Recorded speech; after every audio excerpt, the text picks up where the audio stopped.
Hello, everybody, and welcome to episode 2, is it? I guess we're calling this episode 2 of the TRC podcast. I'm Alex here with Adam, Jake, Ryan, and Merb, per usual. And we've got a race to talk about, boys. Kansas Speedway. Uh, pretty eventful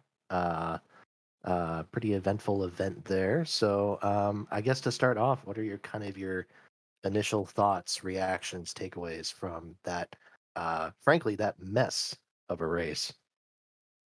Guess I'll go first if nobody else wants to. Yeah, go for I it. thought it was great. I thought it was a race that had all sorts of twists and turns and a great battle for the win at the end. This season just continues to impress every single week. Great action, great parity, great win for Kurt and for 23XI. I think one of the best races they've had in general with Bubba ran really well. Just kept getting screwed over by his pit crew. And I think also, obviously, a big win for Michael Jordan and to have the Jordan brand on the car. It's obviously a big deal for a guy as big of a name as Michael Jordan to be involved with winning NASCAR team, and hopefully, really can be something that boosts the sport's popularity. I guess just hope he doesn't run his team like he runs the Charlotte Hornets. Ooh, shots yeah, fired. Yeah, there's going to be a lot of sports references like this on this podcast. Just a warning. But yeah, anyway, great race. The tire issues maybe were one thing that could have been better, but overall, not many complaints. Yeah, I thought it was a great race. It was really only the third, I guess, traditional intermediate we've had all year. Especially now with Atlanta essentially being like a plate race. And I think if there's one thing I took away from this, it's that Toyota is now the fastest intermediate team. I think, judging from Vegas and especially from this. Ryan kind of said it. But I mean, like, Bubba Wallace was probably, he might have been even like a top 5 car had his pit crew not kept screwing up. Like, I was super impressed by the job he did, and obviously Kurt as well. That was one of Kurt's best races in a long time. So if there's anything I took away, it's just the Toyota speed, and I think that'll be something to look forward to as we move along. We have a few more intermediates coming up here. Sorry, go ahead. I'm Okay. sorry. No worries. My takeaway is frankly how great the Gen 7 has been on intermediates this year. Like, in the span of 1 year, they went from my most dreaded track type to watch to now it's like I really look forward to them and I wish we had more of them. Because you had side-by-side battles all throughout the field, and Aero didn't seem to be nearly as big of a deal as it was last year or even with the 2018 package. I mean, guys were racing side by side, and the guy on the bottom could stay there and he wouldn't get aero loose. And that's a huge deal to have that fixed finally after all these years.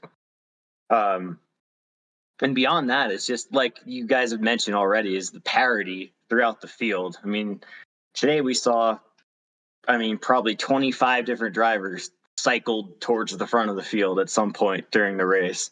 And it felt like there were 5 or 6 cars that could legitimately win today, which was really cool. So that's my takeaway. Well, for my part, I think it was a very good race. It kind of had a weird vibe to it. In a way, obviously the stylistic part of it wasn't the same. And the ending wasn't nearly as chaotic, I guess you could say, overall.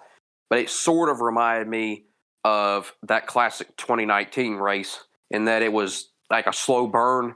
Like, when it started out, I was thinking, this is not going to be a good race at all, is it? But then it kind of just gradually got better and better.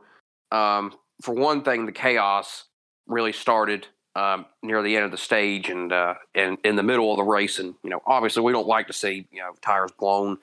And some of the things that happened going on, but it did, I would say, aid this race, and at least in this case, it actually still ended up being pretty fair. Like a lot of times you'll have these sequences where a caution will come out right in the middle of pit stops. And it'll like screw 10 or 15 guys over, and you'll have somebody that really doesn't belong up there that ends up really benefiting from it. But that didn't happen this time. And the racing, it kind of just gradually got better. I think as the rubber built in on the track, there wasn't really a lot of action passing wise in the first stage, but it just continued to improve as the day went along. And some of those battles that Kurt Busch and Kyle Larson had were just amazing. Some of the best stuff I have seen on any track in any series in recent memory. It was just unreal. As far as Kurt Busch and Bubba Wallace and some of the other drivers go, we'll go in depth on that, I'm sure, a bit later with the analytics. But I can only echo what they said about it. I think I would have other stuff to say, but I'm just sorry. My brain's really jumbled right now, and it'll just have to come to me later. I can't take too long with this, so that's all I really have to say for now. Yeah, no, you're good. I wanted to, talking about the parody, I think kind of the interesting sort of comparison that I make with last week's race at Darlington is that both these races featured pretty strong, bordering towards extreme parity as far as either the field shuffling around, or in Darlington's case, a lot of top contenders just getting taken out. But at the end of the day, the driver who led the most laps still ended up winning the race. With regards to the parity, left rear tires, I don't remember the exact count, but I think Mike Joyce said it in the race that there were about 4 or 5 Too cars. many. Too many. No, too many. It was like, but I think it was like 10. It was at least or- like 6 or 7. Yeah, yeah. Well, and including, I think, because there were several in practice too. So I Yeah. mean, it was very bizarre and very consistent. I mean, there was that 25 lap threshold where 25 laps and someone's left rear tire was going to go out, and I mean on a dime every single time it happened. How much of this do you think is just teams kind of stretching the rules? I don't want to say too much, Yeah, but I think like, that- kind of being a bit dumb about it. Well, I think that's what it is, and I think like I know Larry Mack kept talking about that all weekend about it's something to do with the camber, and basically what they're doing is they're pushing the envelope with tire pressures and camber and whatnot. And so it's definitely a fine line. It's like, sure, it might gain you some speed, but you also have to be careful. Maybe it won't be worth it in the long run. For me, I mean, I'm not an engineer, so I can't, just give you Nor are like any the of full us, rundown. for that matter. Yeah, exactly. I can't give you the full rundown on exactly what happened, but for me, I think it's, from my judgment, it's about half and half. I would say, half of it is teams are really being aggressive in trying to set up the cars to turn the correct way, and the load that's still being exerted on the tire can create a lot of these issues. But at the same time, I mean, if it's like 2, 3, even 4 issues that happen in a race, I say, well, yeah, that team's maybe just being too severe. But when it's this many, like, I'm sorry, I kind of have to put the blame, at least half the blame, on Goodyear, because we've seen this problem on and off that they've had for years. We all know, of course, the infamous 2008 Brickyard incident, which also happened with a new car, where if they try to make any tire that's somewhat softer, that gives, a little bit more wear, a little bit more fall off, they seem to just not be able to make them last at all. And I mean, I'm not saying that other racing series never have that problem. And, NASCAR, these race cars are very heavy. And they put tires through a torture test. But at some point, like, they fiddled around with different technologies. I think like they tried this dual compound thing like years ago at Richmond. That's when we had that awful race that Brad Keselowski just dominated.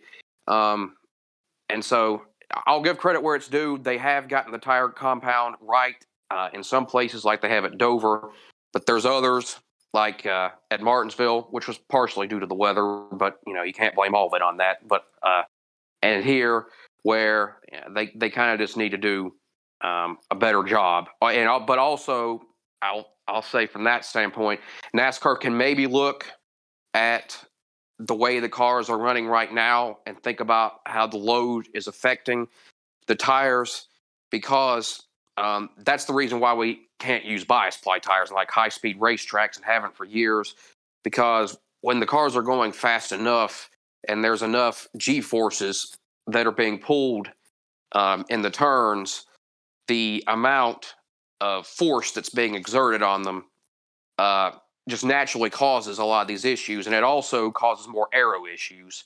And I'm not sure if that's something that they can maybe think about. Like they've mentioned that with this diffuser, they've got some adjustability that they didn't have before with a solid rear axle. But I don't know. It's a very complicated issue. But I'll just say, like, the blame lies probably with all three of those things. Yeah, Go ahead. I don't have a whole lot to add here. Just I'm not really somebody who knows about all the engineering stuff of how the cars are built, but I thought it was something that it didn't take too much away from the race, even though my favorite driver was one of the victims of it. I was still able to enjoy the race. I think that's all that really matters. I mean, there's going to be issues here and there, things to sort out with the new car and everything, but the ball is in NASCAR's court right now. They have a great racing product. They have a great everything, really, and they just sort out these few little things. They're set. Yeah, so my take, and I'm usually the last person who will ever defend Goodyear, but I am really happy that they're at least trying to make a softer compound tire that has fall off, and it did. And yesterday's race had a good amount of fall off, and I was really glad to see that. And I think if a few extra tire failures are the byproduct of that, I can live with it. Now, granted, I don't want it to be 10 tire failures a race like we had yesterday, but I would rather them err on the side of too soft than going back to the rock hard tires that have no fall off, and the entire race is a track position battle. And I also do think that the teams just push the camber and air pressure limits pretty far beyond what Goodyear recommends, and that's what you're going to get in the pursuit of speed. So I'm okay with everything that happened yesterday. Yeah, I was going to say on that note that I was actually amazed by how much fall off there was. Normally, from what I can remember, Candace, there is not much fall off at all, even after the pavement got some age on it. But that was it was quite a noticeable difference yesterday. Yeah, I was going to add just one more little thing about as far as the teams pushing the envelope. I think it might be directly related to how much parity we've seen this year. Like, there's no one team that's really like taken the season by the throat yet. So everybody is pushing because it's up for grabs, to be like the fastest team. So I don't know. I think it's, as far as like the pushing of the envelope, like I'm saying, I think that's probably in some ways directly related to just how much parity we've seen with this season. Mm-hmm. I think Adam kind of touched on it. It's important for them to have a happy medium between tires being important and having tire fall off, and between tires not mattering at all. Because I don't like races where you go 40 laps or so and you can put on new tires and not be any faster than guys who've stayed out. But I also really, really don't like races where you have to take tires every 5 laps because they keep wearing out, and that leads to anytime there's a late race caution. I'm sure this will be something I talk about in more detail at some point. everybody pits, even like from the lead on a green-white checkered. Cough, cough. Alan Gustafson, cough, cough. But yeah, there needs to be a happy medium. Yeah, I totally agree with that. I think ideally you want a tire that I would say that wears enough that maybe after 15 to 20 laps is when drivers would come into pit if there's a caution, but definitely not after 5 laps like Darlington or Richmond. Because just like you said, it creates a situation where it becomes all about pit crews and restarts in that situation, and that's not really the kind of racing I want to see. Mm-hmm. I don't think anybody does. Yeah. You want to have drivers have as much control as possible, really. And I do think there's an art to being able to save your tires, but there's no art as far as a driver is concerned with your crew making a good pit stop. Right. And we'll touch on in a few minutes that became a big story at Kansas. Yeah, well, and I just to wrap up the Goodyear thing, I know there were people on Twitter and also on our Discord server who were kind of talking about, partially joking, partially I think seriously asking. Goodyear's tire contract does end after this year. I'm imagine the chances of Very NASCAR low. either. Yeah, I was gonna say. Well, that's it. End of discussion. Death, No. taxes, and NASCAR's tires are provided by Goodyear. Yeah. Yeah, and just to say, I do not want another tire war. Me neither. It was a shit show in 1988, and it was a shit show in 1994, Yes, it and was. we do not need to see that again. Nope. Yeah. I feel Right. like if they're gonna do anything, then they'd be more likely to just switch manufacturers entirely. I can't imagine they'd try to go half and half, but I don't know. It's just not worth it. Like, you're opening up such a dark can of worms with that. Right. Especially in the social media era. Can you imagine if one tire manufacturer I had know, right? drivers blowing right fronts, and hitting the wall and getting injured? Like, it would be an absolute disaster from a PR standpoint. Yeah, this Twitter really is why we can't have nice things, is it? Yeah, unfortunately. I guess we should talk about Kurt now, right? Yeah, Kurt Busch. I mean, this guy he's the ageless wonder, isn't he? He keeps surprising. Yeah, I think it's incredible that people keep writing him off every year, saying he's not going to win anymore, and once a year or so, he just kind of reminds you that he's still got it. But honestly, I've got to say, I think it's something that all of us kind of feel is what really love about him at this point is that he has just become the most genuine personality in the sport these days, who can really show passion and make you feel happy for him, which is something that 10 years ago, if you told people Kurt Busch would be a guy everybody likes, I mean, that would be unfathomable. Yeah. And we saw everybody congratulating him, everybody cheering for him. I guess I'll make another basketball reference here, but I remember one time when he was in hot water for something, he compared himself to being like the Bobby Knight of NASCAR for some reason. He referenced Charlie Sheen, Tiger Woods, and like a few people, but Yeah, he said That that was in the in Finch days. 2012, during like the peak of his, I guess you could say, insanity, he said that his Zen masters were Charlie Sheen, Bryce Harper, and LeBron James. there was something about Bobby Knight in there, which is it's funny though because he always reminds me of, and I mean, it's like uncanny is one of my favorite guys. He reminds me a lot of Bob Huggins because I mean, it's just his biggest undoing used to be the fact that he wasn't corporately correct. He wasn't, he wore his emotions on his sleeve. There's just nothing phony about him. And he's gone and turned that into like his greatest attribute. Just done this total 180. He's now got this whole mellowed out sort of elder statesman vibe. I mean, just like to go from this guy who's just a total punk and pisses everybody off and like has issues off the track. Now he's just completely and nobody wanted to sponsor him. To see him go from that into this, it's just, you would be hard pressed to find very many redemption arcs like that in any sport, or Yeah. really just among any famous people. And I guess the best way to sum it up is that quote from I think from The Dark Knight. It's like, you can either die a hero or you can live long enough to become the villain. And Kurt, he could have gone down as a villain, and instead he lived long enough to become a hero. So that's like serious props, dude.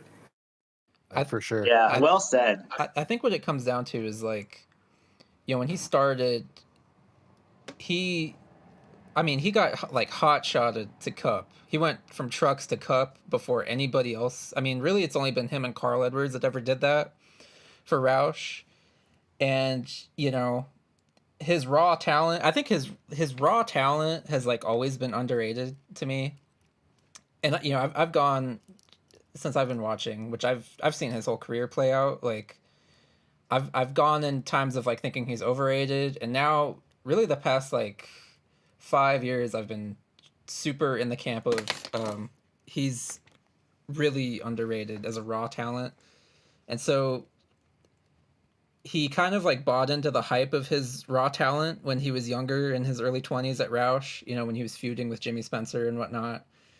And I think getting fired by Penske and, having to go to James Finch's team and then kind of work his way back up. And then the whole, we definitely don't need to get into this, but the whole Patricia Driscoll thing, all of that together, I think kind of, from what it seems like to me, it kind of humbled him. And now, like Ryan was saying, he's after that, he's just blossomed into this incredible character that National treasure. Yeah, and it's really, I agree, it's quite shocking to see that trajectory, but I'm super happy for him, and definitely think as a driver, he's also definitely underrated. Like I said, I mean, people keep saying he's going to drop off a cliff, and it just every year he has. I think it's been maybe his last like 4 or 5 wins. I've been like, yeah, that's probably Kurt's final win. And now it wasn't until probably Atlanta last year, and now definitely with this win at Kansas, it's like, no, he's still got some gas in the tank for sure. Yeah, at this point, I'm done saying this is going to be his last win. I think he's going to get more than one win this year. Especially with how fast Toyota is, like is what I was saying at the opening. Like, Toyota looks really good right now on the intermediates, especially if like even Bubba's running this well. So yeah, I could definitely see Kurt churning out some more here before the year's over. Yeah, I was, and also I think Kurt is probably one of the smarter drivers in the circuit as far as conserving his equipment. So I think he has a leg up on a lot of the other Toyota guys in that sense. So yeah, I'm optimistic about him winning another race this year for sure. Yeah, I was going to say, well, for one thing, every now and again, a junior will like highly tout Kurt Busch every now and again, which I think is kind of interesting. But what I was really going to say is I mostly echo what you two have said about him. But see, I think Kurt Busch's personality has always been underrated. Like, sure, I could definitely see why people didn't like him in his younger days. And I'm not saying I was ever a fan of him, but I never hated him either. I mean, even during his darkest periods, I just always found him amusing. Like, yeah, there's never been a time in his career where I didn't think he wasn't for one reason or another funny as hell. Yeah. And he's actually very, very, what the number one thing people do not give Kurt credit for that gets totally overlooked is how eloquent and well-spoken he is. I was just about to say like eloquent. Even in his younger days, he was very well-spoken. Like his diction. Like, I mean, how many other drivers would you see? Like, remember the famous Brickyard interview after Jimmy Spencer, wrecked him at high speed? Yeah, that was like, no other driver would talk like that. Yeah, it's funny. We got that as our banner on the Twitter account, and now he wins this week. Yeah, exactly. And so I've always think he's been underrated as a personality. As Merv said, he had a big ego when he was really, really young, and he's actually admitted that was basically why, in addition to the sheriff thing, why he got booted from Roush. He demanded a really high salary, and he basically thought that it was a lot of it was the driver, and not enough of it was the team, and so he goes there. Then he goes to Penske, which really, was the best thing I guess he had open to him, but it wasn't really a good fit. I mean, white collar Roger Penske, filet mignon man with Kurt Busch. You can't exactly see that working out too well. And like Merv said, we're not. Sorry, I was just gonna say, I'm kind of surprised he lasted as long at Penske as he actually did. He was there for quite a while. Yeah, he was there for, You I get think it Blaney was. out of there now? Yeah, it was 5-6 years, I think. But like Merv said, I won't go down the rabbit hole of Patricia Driscoll and all that, but I'll just say that he got involved with a less than desirable person, and that was a bad influence on him. And he got away from that, and that was a big thing. And then his year that he raced for Furniture Row is a really one of the best winless seasons that I've ever seen. That's a really kind of underrated and overlooked year. And then he kind of got unlucky at SHR in that, it should have been a better ride than probably it was, but like Gene Haas kind of went behind Tony Stewart's back and got him that ride. And, Tony and Kurt, have not had a good relationship going back many years. And so he was kind of the last priority there. But after a pretty bad first year, he really had a great 2015, probably the best year of his career post Roush. And since then, he's just kind of been that guy that is just solid, like not spectacular, but this was his best race since 2015. He's had 4 or 5 wins since then. And I'm not going to say he didn't earn or deserve those, but they were all to some extent kind of lucky. But there was nothing lucky about this one. He was fast the whole race. He outraced Kyle Larson. I guess you could say that maybe he had a little bit better car than Kyle Larson, but still, he outraced basically, in my opinion, the best driver in the sport twice in the last 100 laps to win. And I'm very I'm trying to appreciate as much as I can in case this is the last one. And I think a lot of other people feel that way too, because this man was almost getting the 1998 Dale Earnhardt at the Daytona 500 treatment on pit road. That was something. But yeah, I was happy to see it. Yeah, what struck me the most about the end of that race is that, I just last week I was saying how I don't tend to get emotionally invested in certain drivers, and I tend to look at things objectively, but I was very emotionally invested in Kurt winning that race. Right when he was about to pass Larson, my palms were getting sweaty, my heart was pounding, I was really into it, and I really wanted him to win. And that's not a feeling that I get from most drivers, and I think that's the effect that Kurt has on the NASCAR fan base now, and in the garage area. As you guys have said, this was one of the most popular wins in a very long time, and it's pretty amazing to say that about Kurt Busch. And then I also think one of the underrated aspects of him is not just his intelligence and his vocabulary, but the feedback he gives while driving the car. From everything I've heard, he gives the most detailed feedback in the series, and he can tell you every specific thing that's happening with his car on every lap, and he can recall specific setup notes from years and years ago.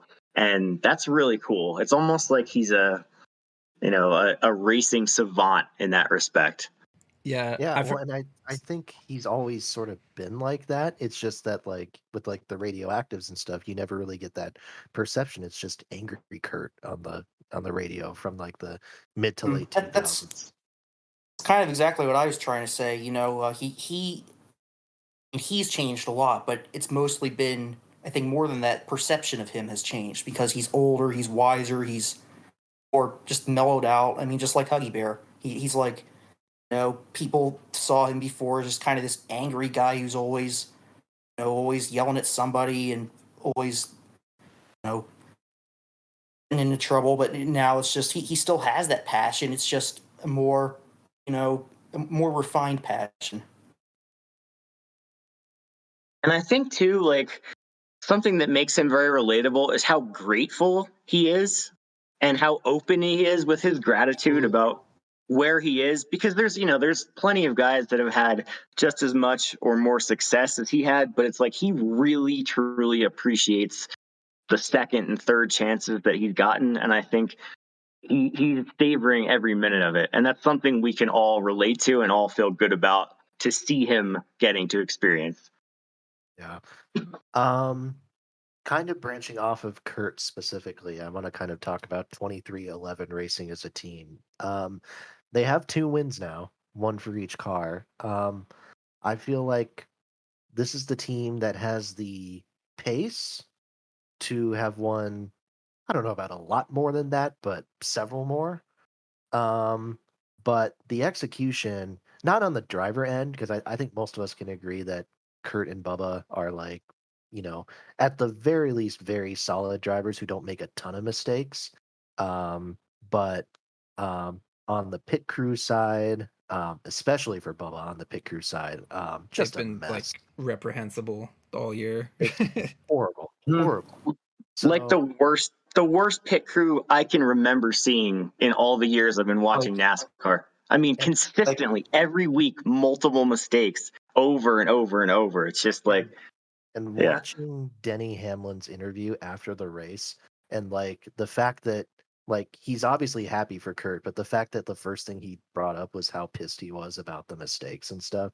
Like, I mean, you can see that like there's a lot of, I don't know about dissent, but like there's a lot of not great feelings about the state of the team right now, even though I think people recognize that there's still a lot of potential there. What do we think? Do we feel like the team's kind of on the right trajectory? Do we think that there's still some major changes they need to make? What are Well, kind of your perceptions on as it? I think this is the best they've ever been speed wise, and I think I hate to keep bringing it up, but like Toyota has really in the past few weeks like hit on something, it seems like, and now they look like probably the fastest manufacturer, at least the past like 3 weeks, I would say. Um, so combining that with like what Kurt and Bubba are doing, Kurt we've already spent a ton of time talking about. Bubba, I think this is the best driving I've seen from him is this season. Um, 100%. he's in the past made a lot of mistakes, and his biggest downfall is probably like he'll kind of not handle adversity very well, and he'll get himself into more trouble by overdriving or whatever. And he really hasn't done that this year. And I think yesterday at Kansas was a perfect example. I mean, they kept losing. It was every pit stop. It seemed like they lost spots, but he just put his visor down and kept driving back up through the field every time, and he came home 10th place finish because of it. And so um, that was really cool to see. And so I think he's had his best driving of his career so far this season. He lost 39 spots to be exact on Good pit road God. or under caution. Oof. God. It's that's one of the things I tabulate with my metrics. I can determine caution flag pass differential by subtracting the difference between starting and finishing position. I'm sorry, subtracting pass differential from the difference between starting and finishing position. So actually wasn't the driver who lost the most spots under caution yesterday. That was Chase Elliott, but a lot of that was because he wrecked and lost like 30 spots from that. But yeah, it was bad. And at Darlington, it was also bad. It was minus 17. So he's been very unlucky in that regard. And of course, because it's Bubba, people are always going to pile on him. I'm not going to go there, but there's always going to be expectations for him that are be a little bit unfair because of who he is and how much attention he gets for someone who runs where he runs. But he's a good driver. This is not Danica Patrick, who No is, way. yeah, she would run 30th place every week, and people would make excuses for her. Bubba is a good driver who can win races. One of the 2 or 3 best plate races, legitimately in the series right now, and you know, it's a legitimate thing to say that he's been unlucky, and if he had a better pit crew, I think we would see that. Yeah. Absolutely. Oh. And okay. Go ahead. Sorry. Oh no, you're good. This may be recency bias, but I almost think that yesterday might have been Bubba's best Cup race in his career. There's When you definitely an consider, argument for it. yeah, it's either that or Indy 2019, I would say, because Late tracks, yeah. yeah, because he had to come back from two major setbacks, and he drove through the field. And I know he was very hot over the radio, understandably so. I would have been too. And I think he was able to persevere through his anger and not let it derail his driving. If anything, it probably fueled him and it sharpened his focus. And he drove through the field twice and still got a top 10. And that was really great to see from him. And then to reference the passing differential, I believe he was a plus 51 green flag passes for the race. Yes, and that even includes the fact that he got trapped by that caution for the Kevin Harvick spin during the green flag pit cycle, and he probably lost 10 spots during that. So really, he probably passed 60 cars net on the track yesterday, and that's amazing. Mm-hmm. That's as much as I think loop data is great, that is, Adam kind of brought it up, something I really probably the biggest undoing of my metrics is the fact that there's just no way to determine pass differential.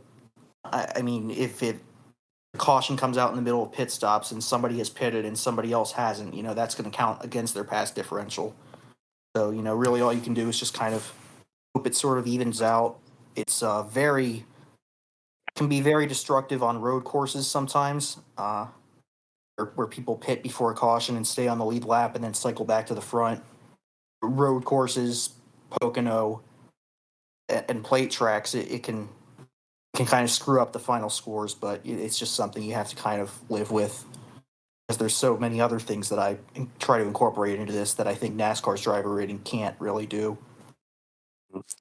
Yeah, I'll try to keep this brief because I know I talked too much during the last section. Sorry about that. But yeah, yesterday on that note, I read that he did have the most green flag passes yesterday of anyone. He had 123 green flag overtakes, and he definitely was a top 5 car without all the pit issues. In my opinion, it definitely was the best non-super speedway race of his career. And if this team is going to continue to have this kind of speed going forward, I only see that continuing, and I think that would be a very good thing, not just for him, but for the sport. I see him now. Granted, he's still pretty young, and he has some time maybe to still develop. But I've said it in the chat several times that I kind of view him as a driver, not as a person, but as a racer today, as the modern version of Michael Waltrip. But see, that's not a diss on him at all, because I thought Michael Waltrip, while he wasn't great by any means, I think he was a lot better than most people gave. Yeah, exactly. Yeah, a lot better than people give him credit for. Yeah, gave him credit for. He has a gift for super speedway racing. There's no doubt about that. To me, he's absolutely the second best super speedway driver that there is.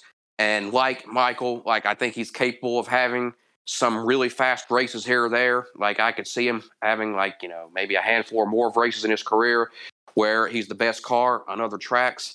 And I could see his best season being something like having 8 or 9 top 5s. And so it's going to be very interesting to see. Do you think he can make the playoffs? I mean, it's going to be hard on points, obviously, I guess, so probably not. But, I mean, I guess maybe a better way to put it, does he have a chance to, make the top 16 on points? I don't know about that. I mean, yeah. Here's what I will say is that out of all the, and we've gone through all those guys before who are that whole kind of no man's land back there. I feel probably more confident about him winning at a place like Atlanta or Daytona or even somewhere else. He got top 5 at Pocono last year. It was that whole fuel mileage thing. Fuel mileage, but right. Yeah. But that's what I'm saying. If Pocono is another wild strategy thing, which is certainly not out of the question, and he has the speed like he had at Kansas, he could absolutely win at Pocono or something like that too. So anyway, that's my point. I feel probably more confident about him winning than all of those other guys. You know, like Austin Dillon, Suarez. I don't know. I guess I could see Suarez winning, but I mean, Suarez, he's gone off strategy a bunch, and like at the Bristol Dirt Race, he was able to get up to the front through that and lead a bunch. So I think he's the biggest guy I'm looking at as maybe a wild card winner at a track that's not a plate track and probably not even a road course. But I mean, it is totally wide open this year. It's we've already seen Kurt, Hamlin, Cindric all win, who are not in the top 16 points. Or I don't think Cindric is anymore. He might still be. And a few weeks There's ago some was guys. a few weeks ago. I don't think any of us would have been predicting Kurt would win, let alone like dominate like he did at Kansas. So Yeah. just goes to show No way. Yeah. goes to show And how we've quick still, things can change. that's done is it's put people outside the playoffs right now, like Tyler Reddick, who absolutely deserves to be in the playoffs and could win. I could have won yesterday maybe if he didn't have issues. I think you got just most competitive season. We keep saying it, but it really is. It's the most competitive season since at least probably a decade ago. 2011.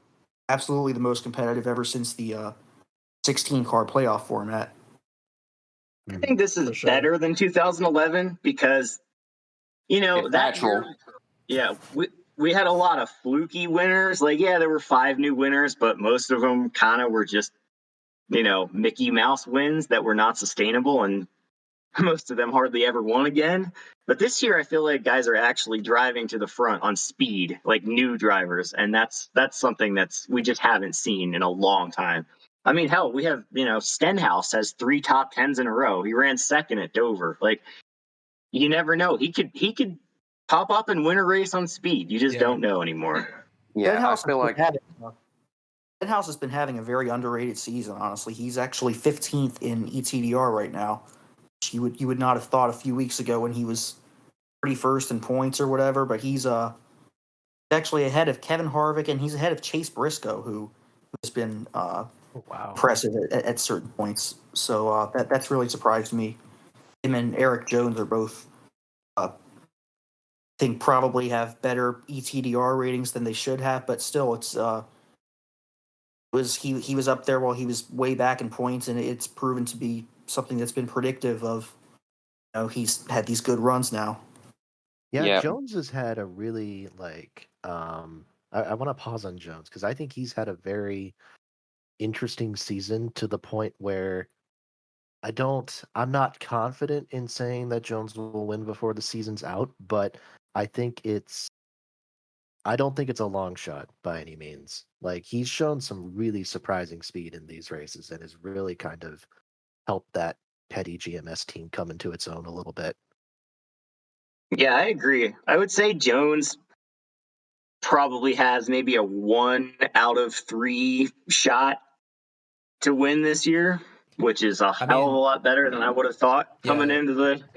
If he has speed like he had at Fontana somewhere, which is certainly possible. I mean, he could absolutely win.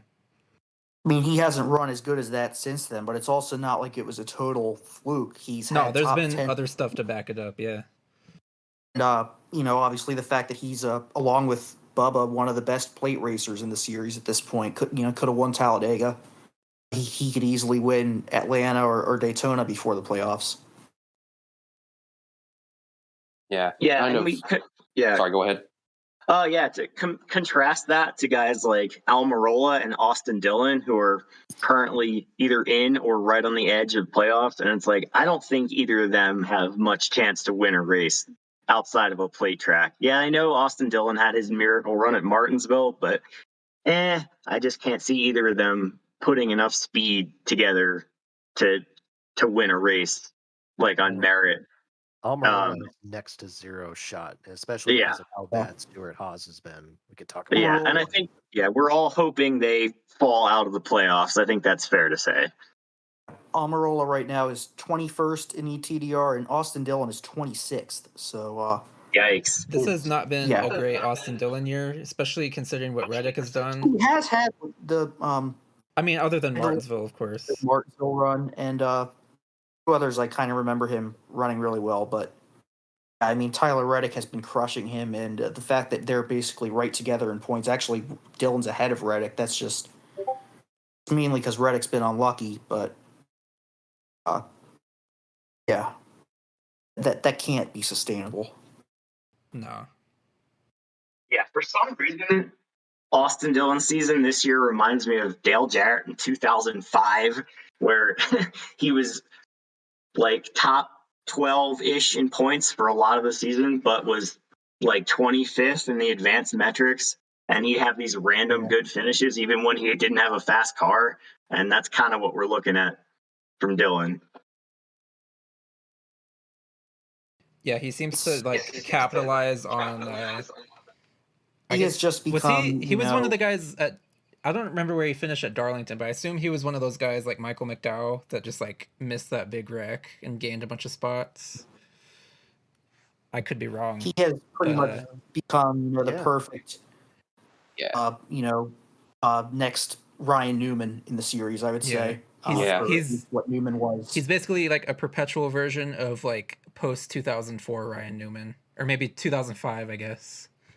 Yeah, what there used to be a thing back when the old racing reference comments were going on, and that there was kind of an old group there that was that kind of we some of us were commenting at that time, but we weren't like the main guys in there. There was an older set of people there that kind of made the majority of the comments. And they used to call Richard Childress Racing that RCR really stands for really conservative racing, and that's exactly what Austin Dillon is, and this is just an extreme example of that kind of thing. Yeah, just to note, he did finish 9th at Martinsville, despite having an average running position of 20th. So that's basically his season in a nutshell. At Martinsville? You mean Darlington? Or Darlington, Okay. sorry. Yeah. Right. That's what I thought. I figured he was one of those guys, because there was like McDowell was another one. Like a bunch of guys just missed that huge wreck with Truex and all those guys. Yeah. And they gained a bunch of spots. So I assumed he was one of them. Yeah, he almost always is. Yeah, fair enough. And McDowell does that all the time too, which annoys me, but he's not going to point his way into the playoffs, so who cares? Yeah, I don't think we have to worry about him or Almirola. But one thing I was going to just add on Adam's point earlier about the parity this season, like I can't really comment too much on any specific driver because I'm not the expert on it, but you guys are. But to me, this is about as close as we can get in today's climate to a season like 2002, which I think Sean has measured it as being the deepest season in NASCAR history that year. Like, we're never going to have that again because, we don't have, like, Fortune 500 companies sponsoring, all 40 cars and teams. And, sorry, I just got distracted for a second. We're never going to have that again. 2002, 2003. Yeah. That is kind of what this season has reminded me of a bit, especially with in terms of like a changing of the guard type of thing. Like, this really is the year where the youth is ruling, like, now more than several of the past few years. It's about damn time. Yeah. And the other thing I was going to add is I think Ryan and Adam mentioned it yesterday. There's been, I think, 13 drivers that have now led 100 laps or more this season. And that's just an insane statistic. It's actually, it's 14 now.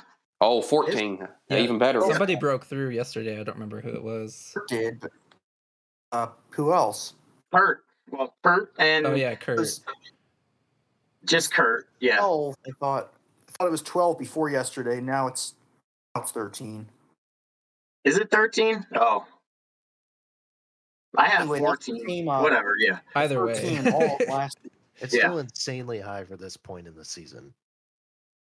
Yeah, we had 13 races last year, and obviously we're not going to have 36 by the end of the year, but Brad is still not at 100, and he could probably easily get it at a plate track. Alex Bowman, Kevin Harvick, there's still at least probably 3 or 4 more guys who can get there. I mean, Eric Jones is only at 47 laps led, which is surprising. He could easily get there. Yeah. Yeah, in fact, we still have only had one race this year where one driver led more than half the laps, and that was William Byron at Martinsville, and he only barely led 214 out of And that was only 400, I believe. because they cut it down 100 laps. I mean, If it was a normal Martinsville race, yeah. Yeah. Should we talk about that? I guess maybe not this week. Next time people whine about it. Maybe the next time it becomes a talking point. I don't know if we need to have a 30-minute sequitur on that. Yeah, let's save that for another day. Let's save that for Watkins Glen, which is really too short. Yeah. One thing I did want to touch on, though, I'm actually going to throw it back to last week here. One thing I think we wanted to get to but didn't. The whole competition, if you will, between NASCAR and Formula One going head-to-head for ratings. And by all metrics, it was a no contest. I think, Formula One got less than half the viewers that NASCAR did on American. Yeah, and see, and F1 was on network television, and NASCAR was put to cable, so that's even bigger then. Yeah, I mean, I didn't pay that much attention to what happened. Were you saving that? I might have been. That's great. Is that the sound effect for the F1 race? Well, for the event, not the race itself, but like the whole event. Either the sound effect for the F1 race or the sound of all those tires going flat yesterday. Yeah. I've got some that I'm saving up for another time. Believe me, so I got some buy on too. Yeah, I mean, what a messy weekend that was, and for a series in F1 that's been trying to, very, very clearly trying to focus their attentions in the American market. I mean, just well, it did not go well apparently for the attendees of the event, from what I've understood. What was that minimum ticket price again? I think Jake or Ryan, you might have that number. I think the minimum was like $1,500, but some of these people that were corporate attendees or whatever, they were mad that they weren't getting the best of service. I think their tickets cost $13,000 or something like that. I'm not about sure exactly. 13,000, yeah. Yeah, and some of them didn't even get to sit at the seats they bought because they sold more seats than they had available. So I heard that some of these rich people had to sit on the stairs or sit on hill embankments or sit on the roof of RVs or something. It was an absolute mess. They were racing in a parking lot, so Yeah. And they had to have fake water too. Even though Miami's next to the ocean, they couldn't have real water there. They had to have fake water for their fake yacht to sit on in the infield. Yeah, we need to get Dave Matthews on that. It couldn't have happened to a nicer bunch. I will say that I agree. Briefly, that Formula One, that 2-horse battle between Leclerc and Verstappen for the Formula One title. That's been exciting, at least. Yeah, it looks like it's exciting and refreshing. I mean, and I'm going to preface this by saying that I am an appreciator of Lewis Hamilton. I don't know if I'm going to say I'm a fan, but I think watching someone of that level dominating the way he has, it doesn't make for great racing, but it's been an incredible thing just to watch from an achievement standpoint. That being said, it is refreshing to see someone who is not Lewis Hamilton in that 2-horse battle. So, absolutely agree. It's refreshing now, but wait a few years. Yeah, that's just how F1 is. It's going to be. It goes from one dynasty to the next. It's a few years from now. It'll probably be people are sick of Max Verstappen winning or Charles. I don't know how to pronounce his last name. I guess Leclerc. Leclerc. Charles Leclerc. Yeah. Sorry, go ahead. Cheese. I don't know. My perspective. Yeah, anyway, I think NASCAR has much more sustainable parity with the amount of guys who you could look at. And it's always been that way. NASCAR's always, even at NASCAR's lowest levels of parity, like 2015 or 18 or whatever year you want to insert there, it's always 2018. Yeah, like even that, like the rock bottom of parity for NASCAR is still more parity than F1 normally, unless you want to go back to like 2010, which was pretty great year for F1 as far as parity goes. But yeah. Yeah. From my perspective, I probably watched at least more recently more F1 than I'd say probably everyone here except maybe Alex or Merb. I did enjoy last year, even though it was kind of just really two drivers that had a chance. But I've enjoyed this year more because there's been a little bit more variety, even though it's still mostly just been two guys leading the whole time. I respect what Lewis Hamilton's accomplished. He is an all-time great driver. There's no denying that. But I'm still going to enjoy the fact that George Russell's a whole race ahead of him in points. I'm sorry, you're not going to keep me from enjoying that. But as far as the championship battle goes, we kind of saw glimpses and previews of this back in 2019 when Leclerc and Verstappen were really coming up and getting their first chances in decent cars. And this has kind of been the battle that a lot of people, including me, have been waiting for a long time. And I'd say they're very close in talent. I think Max is just a little bit better. He's a little bit more calculated and makes maybe a few less mistakes. I think Charles is better. If I was going to pick one driver to just lay down one just blazing quick lap under pressure, I would pick Charles. I think he has the best one lap pace. But over the course of a race, having the consistency to be fast, I would say Max is the best driver. And I think over time, that will hold itself true during the season. Ferrari really has got to get their top speed up because that absolutely killed them during Miami. Red Bull has just been killing everybody with their speed on the straightaways. Red Bull needs to get their reliability figured out, though. That's the thing, though. That's the thing. See, in F1, it's not like in NASCAR where, if something bad happens to you at the end of the race, well, you still get something. Like in F1, you can lead every lap except the last one. If you break in the last lap, nope, screw you, you get nothing. So, yeah, that's valid. All it takes was one DNF for them to be out of it. But if that doesn't happen, I see Max winning the championship at this point, unless Ferrari can really come up with a good upgrade. But it's interesting to see, and I have enjoyed this season. But that being said, people have been touting this as the best parity that there's been in F1 in a long time. Well, two guys have still led all but 14 laps this year, and so that's why, as Ryan said, NASCAR will always have better competition and parity. That's why it will always, in my opinion, be superior. But I'm biased. I'm an American. I view things the way I do, and I'm sure most of us feel the same way. I'm not trying to say that one is crap and one is. They're just different, and it's fine to appreciate both. But I just don't want there to be this big pissing contest that I think everyone seems to want. That's been annoying. Between the two, people just fueling it for no reason. It's like, just stop. They're different. I just don't like is when self-described NASCAR fans say that NASCAR needs to be more like F1 with. I'm not going to go into the short races thing, but I do think they could take some stuff away from it for the as far as how they market themselves. F1 did Drive to Survive, and NASCAR I think is trying to do something like that now. Yeah, there's two things, and that's the F1, because I guess there's less of a corporate stranglehold on it. The drivers are allowed to be themselves more than I think they are in NASCAR.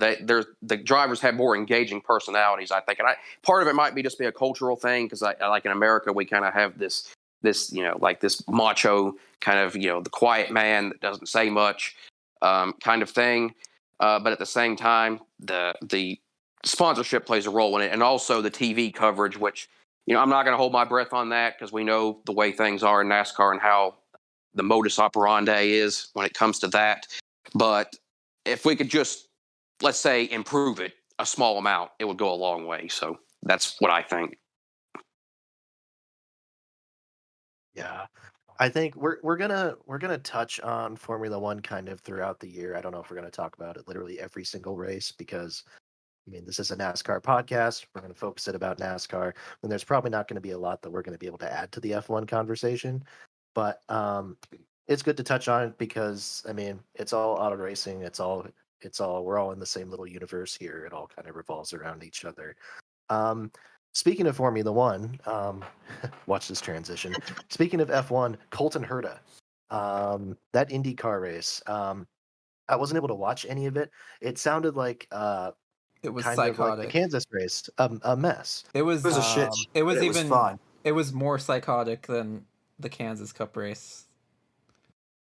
I mean, yeah, and for a guy like Colton Herta, I mean, is there any doubt Colton Herta might be like the streakiest, most Oh, self-destructive driver in auto He racing is. right now? he's Paul Tracy from the early '90s It's reincarnated. like, I guess he kind of reminds me of watching like Kyle Larson early in his career, except even more raw than that. You know, he just can't stay out of his own way sometimes. But you know, when he also will do incredible stuff like the save he made the other day. That's just, and I mean, you see him if he ever just learns how to be consistent. He's probably one of the top 2 or so drivers in the field if he sticks around there. Along with, I think, my guy is Pato O'Ward, who I think is really being held back by his cars. But Yeah. I thought. Yeah, I mean, go ahead. I was just gonna add real quick. I thought the Saturday IndyCar race was the best race I've ever seen out of Herta. Like, I thought he was astonishing in that race. Yeah, and I think like maybe he is finally like the next great American open wheel driver. I mean, we've been waiting for one for a long time, and you have guys like Ryan Hunter-Reay being named Captain America, which is ridiculous. Maybe Colton Herta will be Captain America. I mean, it's definitely Joseph Newgarden is in that conversation as well. Yeah. Like, I don't know that Newgarden ever really like has gotten much traction beyond IndyCar though. Like, has he gotten F1 talk? I don't really know. not really. So that's how you're saying it. You're saying it in the scope of like Yeah, as in- F1 eventually. Okay. In Like, that in yeah, that as in, case, like- I would agree with you with Herta, but I think that's only because he's like adamantly trying to get to F1. Like, I don't think Newgarden's ever really. I think Newgarden's fine in IndyCar. I think he enjoys it, so that's probably why. Yeah, and the schedule is much less demanding than F1, and he gets to have his normal life, so I get it. How does Herta compare to Rossi from a few years ago as far as That's American open wheel that's prospects? I don't think that's really a conversation, especially since Rossi is the Ryan Newman of IndyCar. Yes. And especially since they've been teammates, you've seen how bad Herta has, I mean, straight up destroyed him on speed. Now, Oh, for sure. Of course, Rossi is lower now. I think I'm more saying like when Rossi was like the hype guy after winning the 500 and be finishing runner up in points or whatever, when he was like the thing for a couple of years there. How does Herta? Herta is younger than he was then, isn't he? He's quite a bit younger. Yeah. So, I think Rossi was like 24 when he won the Indy 500, and Herta is 21 or 22 right now. oh, he's younger than I am. So yeah. Oh, that's crazy. Yeah, Herta. Yeah, I will amazing. say. Oh, I will say, like when Rossi won that Long Beach race by like 30 seconds and just completely spanked the field, I did start to buy into the hype then. But I think the thing is too. I'll just jump in because I don't know. I do watch like quite a bit of IndyCar, I guess. But like, the thing with Rossi back then was that I don't think that field was nearly as strong as the IndyCar field now that Herta's doing this in. So the thing with Rossi, the dudes that I would compare him to on the NASCAR side is like what we saw with Keselowski and Logano, and like they had those big mega years in like 2014, 2015. And then once the Cup field started getting better the last couple years, we've seen those guys kind of fading out, frankly. And so I think that's kind of what happened with Rossi. Like once Herta and O'Ward and all these guys came in to IndyCar, he kind of got washed out. Yeah, that makes sense. I would say an analogy for that. Well, nowhere near as good as him. I'll just preface it. by saying that, but only Adam will know what I'm talking about here. But that is sort of reminiscent of Rory McIlroy in golf. Yeah, that is a good analogy. Yeah, I didn't realize that Herta now has 7 career victories, which is as many as Rossi has in his career. So they're actually tied now. You can also think of like there's NFL quarterbacks who've been hyped because they were just good in a bad draft class and maybe had a good first rookie season or so, like Carson Wentz, I guess, who's now my team's quarterback. F in the chat for me, but you know, every guy who just starts out their career really well has a good first 2 years or so.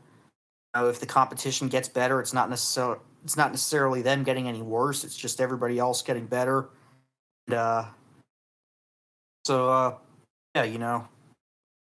Yeah, shit happens. RG3. And Are we just gonna humiliate my football team? Yeah, just don't ever talk about the RG3 around him. Just I was gonna say Rossi also has the piss poor attitude, just like Carson Wentz does too, where he's kind of entitled, kind of got a bigger ego than he should, and kind of a dick, frankly. Okay. Yeah. We'll shift the focus from Washington now. Real quick, jumping back to NASCAR, Truck Series. I think we're generally in agreement that the Truck Series is kind of a joke right now, but Zane Smith, 3 victories, looking like the pretty clear championship favorite. That team's really found something this year. What do you guys think of Smith as a prospect? And also, what do you think his success says about John Hunter Nemechek, who I think everybody expected to be like the clear championship favorite and is kind of just, I don't know about floundering around because, I mean, he's second in points right now, but hasn't been doing nearly as well as I think we would have expected him to. I have no idea what to even make of this John Hunter Nemechek season. Like I feel like on a talent level he's like astronomically better than the rest of the field there, and like to me he should be winning like every race barring issues. So I have no idea what that's about. So I guess I don't know. To me that's up in the air. As far as Zane Smith goes, uh this is the first year I've really been a believer in Zane Smith. When he was at GMS, like, and like I don't really have like the teammate comparisons. I know Sean does those teammate comparisons and whatnot, so I don't have them off the top of my head. But like, I thought Sheldon Creed kind of like embarrassed him for as much hype as Zane was getting when they were at GMS together. So I never really bought the hype. But this year, I mean, I can't front. He's been awesome, and I'm still trying to figure out how much of it is him and how much of it is like the 38 truck being really good. I think. Go I ahead. mean, not to take anything away from what Zane's doing, but I do think the 38 truck is much better than it looks because Todd Gilliland. Yeah, Todd was really good last year. Todd did better in it. He did better in it than he did at KBM, and now Zane is doing better in it than he did at GMS. So, and I know they're closely allied with Gilliland, David Gilliland's team, and that team just quite frankly does not have very good drivers in it. So, if didn't Ryan Preece like in last year just one of his part-time races? Yeah, Nashville. Didn't he get in one of those trucks? Yeah. Yeah, so like that's a team that would be doing much better if it had consistently good drivers, and I think the 38 is very similar to that equipment, which we see is very good equipment. But I do think Zane has a future. Maybe front row moves him straight up to Cup like they did with Todd Gilliland. I would not be shedding any tears over McDowell being out of a ride. He's overstayed his welcome at this point and probably gets it unfairly extended because of a 500 win where he went Brian Vickers Talladega on the field. But no, I think regardless, Zane's going to probably end up in Cup at some point. Dale Jr. is really impressed with him, so maybe he gets a JRM right out of that. As for Nemechek, I mean, Nemechek, he's still probably got a future, although I think his best option was I think he made a mistake. And I was saying this from day one. He made a mistake by even Cup to go back down to trucks because it's just not easy to get back up, no matter who you are. If you're already a guy who's been in Cup. Yeah, I want to echo what Ryan said. I think Zane Smith would be a perfect candidate for a front row motorsports ride as early as next year. I mean, they're not really going anywhere with their current driver, McDowell, and Todd is still too young to judge. So I would like to see Zane get a shot. And even, I mean, something like the Stewart Haas number 10, that's probably a bit of a stretch, but hell, even that, I would be okay with him getting a ride like that just to see what he can do. And I think like, that's what he's done this year. Is he's proven that he's probably going to be in Cup eventually at some point, if nothing else. yeah, I mean, when we look at that, many drivers actually have legitimate Cup aspirations. Maybe 3, maybe Zane, Nemechek, and Hocevar, hopefully. Chandler Smith still does. I think he's Oh yeah, that's true. only like what, Corey 21? Haim. I would throw Corey Haim in there, even though he's not full time yet. But I've been impressed by him too. I think with Zane though, just the great irony in all of this is he would, in another universe, he would be embarrassing himself in Cup this year because Ganassi was going to hire him for the one car. Yeah, to replace Kurt. That would have been insane. Would have killed his career, and instead he's really raised his stock. Yep. So here's a hypothetical for you then. Next 2023, Trackhouse Racing says, "Hey, we're going to expand to a third car." Justin Marks says, "I want to honor the wishes of my good friend Chip Ganassi, who lent me his entire equipment and shop and whatever the hell." And they bring Zane Smith to a third Trackhouse car. That'd be interesting. I wouldn't be like mad if that happened. He wouldn't be my first choice of like. So I'm everybody here knows this. The listeners might not. I'm a huge Carson Hocevar stan. I think he's gonna be amazing because he's only like 19 and he's doing the stuff he's doing for Nice, which I don't think is as good as they were. Like when Ross Chastain was there. So if I had to pick somebody from trucks that Trackhouse should hire, it's Hocevar. But I don't think he's quite ready for Cup yet, though. No. Like Zane's definitely closer to that. So yeah, I wouldn't be mad if that happened. I don't think it probably will, but who knows? Yeah, I think I'd rather see someone like Eric Jones get the third Trackhouse ride if it opened, and then move Zane to like taking over Ty Dillon's seat. I think would be something that would work. Although I don't know how the manufacturer alliance. Yeah, if we're going for a driver who's not currently in Cup that deserves to be in Cup, I'm going to go way out on a limb here. It's never going to happen. It's a pipe dream, but Parker Kligerman deserves so much better. Yes. Yeah. Every time he runs in that truck series, he's in the top 5, top 10, and it's just such a crime against justice that he has not been able to have a lasting Cup career. He's been wasted over the past decade. It's really a shame. And I don't really get it because I mean he's in the media and you see his face on TV all the time and he has what seems like a good reputation. I really don't get it. Because he doesn't have money. Yeah, that's true. He was going to get that going to get an Xfinity ride this year and got bought out by Austin Hill, I think. Well, it's just what happened. It was because of the crypto sponsorship or some crap like that. What happened was his sponsor, like at the 11th hour, backed out, and then Austin Hill kind of just capitalized because he had his own sponsorship. Yeah, but regardless, just really sad that state of the sport is where if you don't have a sponsor that's going to go with you, or if you're not 18 years old and have a developmental deal, you're damaged goods pretty much. And guys like Kligerman and like Cole Witt, who had to retire early because nobody wanted him anymore, they could have just been so much better. They could have been Alex Bowman. They could have been Ross Chastain, but just that opportunity doesn't come for everybody. Yeah, I've been a proponent of Kligerman ever since he legitimately ran top 20 in that absolutely awful Gaunt racing car at Kansas a couple of years ago. And I'd like to see him make it too, but I don't see it ever happening, unfortunately.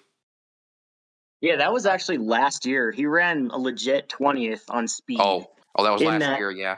Yeah, in that absolute shitbox Gaunt Brothers car that I don't think anybody else ran top 30 on speed No, with. not Suarez even- never yeah, did. not even- Suarez, like, I thought 2 years ago before Trackhouse started, like I thought that 96 car killed Suarez's career. Like I thought he was gonna pray. Oh, me too. I thought he was probably just Yeah. gonna like, oh, he'll be in Xfinity. He'll be like Justin Allgaier in Xfinity now or something. After that, That's what I thought too. Yeah, that's it. you kind of get the stroke of luck with Pitbull really liking him for obvious reasons. But I mean, he's reproven himself. Credit to him. well, he was hired Yeah, before I- Pitbull came on, but Wait, was he or did yeah, no, he was. it come because of him? I think it was Pitbull came because of him. Oh, he did. Okay. I know Pitbull wasn't with them until like January Right. or something. And also, I mean, nobody thought Trackhouse was going to be anything good last year. You know, Right. people thought they were just going to replace Germain Racing. They've turned out to be better than that. Yeah, and Suarez, I want to note, would have absolutely had his best race yesterday if he hadn't had the early issues. And also, we don't have time for it, but the Parker Kligerman thing got me thinking. We have got to, at some point, talk about Ryan's metrics and the ultimate lost talent at NASCAR, at least according to the numbers. The legend that NASCAR never got to see, Cole Witt.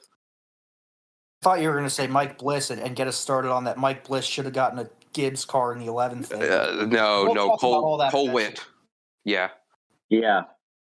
Yeah, no, we'll talk about Bliss. We'll get Sean to come on here and talk about his teammate records because he has beaten every teammate he's ever had handily. Which is remarkable. For sure. I think the last thing I'll say with Kligerman, I think a cup ride, a competitive cup ride might be a pipe dream. I do think I'm actually confident in saying I think he'll get a proper full-time Xfinity or truck ride before he retires. Maybe with Colleague one day, maybe when Allmendinger's done, which I feel like might actually be in the next 2 to 3 years or so. I could see that happening, but Kligerman deserves better for sure. Wrapping it up, All-Star race next weekend. Number one, do we care? And number two, regardless of whether you care, who have you got? Who have you got to win it? So I care. All-Star. I care just because I want to see how this car performs at Texas, which has been one of the shittiest tracks of the past 25 years. Like, if this car can make Texas into something worthwhile, then that's quite the feat. So that's what I'm going to be watching for. And my pick is Kyle Larson. That's not a crazy thing, I don't think. Yeah, I think we all kind of view the All-Star race as just kind of a experiment. Nobody really takes it seriously as like a real race. So I'm interested in it just for the entertainment aspect, and yeah, I hope the racing's good. I guess I think I picked Ross Chastain to win it. Just kind of seems like his year where everything goes right for him. So I don't know. It'll probably be some sort of gimmicky, all just decided by whatever they do with the. Are they doing inverts this year? I don't even remember. remember what the format is. They changed it again. Yeah, you can't really take anything like that seriously. Yeah, I'm looking at the package just like Merb is, because I think if this car can be even average at Texas, then that says a hell of a lot about how great the Gen 7 is, and it will give me a lot more hope that maybe places like Texas in the future can be okay. But as far as the race itself goes, yeah, it's a gimmick fest, and I don't really put any stock in it. And my pick is Larson because I think he's just been knocking on the door recently, like this past week, and I think he'll get it done. For me, I'll watch because I watch every Cup race if I can. Don't really care that much about the result as far as the quality of it goes. I think it'll be pretty similar to last year in that it'll be all right, but it'll probably look better than it really is just because of the shorts and the format that's designed to create excitement. As everyone else said, this pretty much is just a guinea pig for some of the other things that NASCAR likes to do. And I don't wish bad things on specific people or like a certain region or whatever, but I think all of us can agree that Texas Motor Speedway has long overstayed its welcome. The story of how it came into NASCAR was a really dirty one, a really bad one. It came in under some very bad pretenses. I think the track has just kind of had bad voodoo around it from the start. It has never been a good racetrack. I can count on the fingers of one hand probably the amount of really good races that there have been in there in 25 years. And quite frankly, I hope this is one of the last races that's ever held there. I agree. I think it would be very poetic if North Wilkesboro became a track like on the Truck Series the same year that Texas got cut from NASCAR entirely. I would love to see that. What they should really do is just take it off the schedule as a regular race and just make it the All-Star races thing. Yeah, I'd be fine with that. Yeah, neutral field. If the Jake, racing sucks that bad, then just make it a race that's not supposed to be. Yeah. Get a gimmick race. Yeah. Jake, did you have a pick for this weekend at all? He's gone. He's gone. Apparently Okay. not. I'm gonna go with. I'm also gonna go with Chastain. In that case, Jake is picking Kevin Harvick. Wait, is there? Can you guys hear me? Because my audio cut out here a couple minutes ago. Maybe that's why you couldn't hear me. I did say something. Oh yeah, we thought you left. Okay. Who's your Texas pick for the All-Star?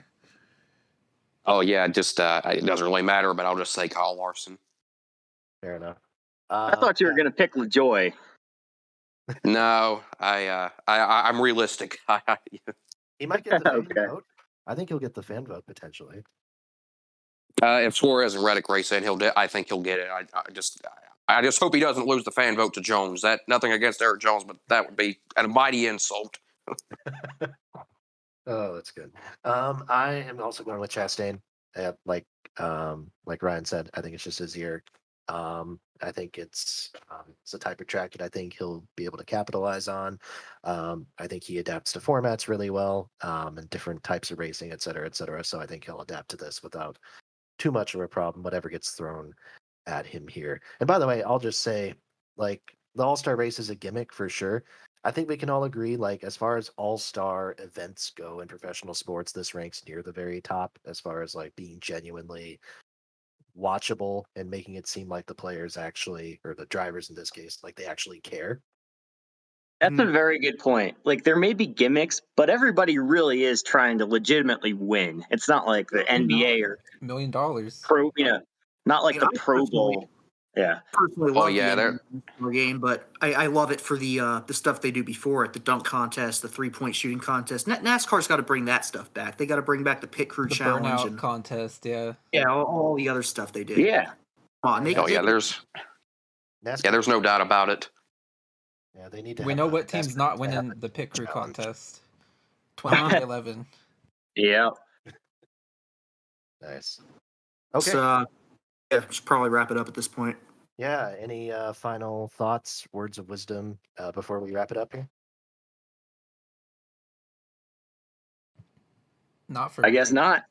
I'll take that as a no. All right. Well, thank you guys so much for listening to this.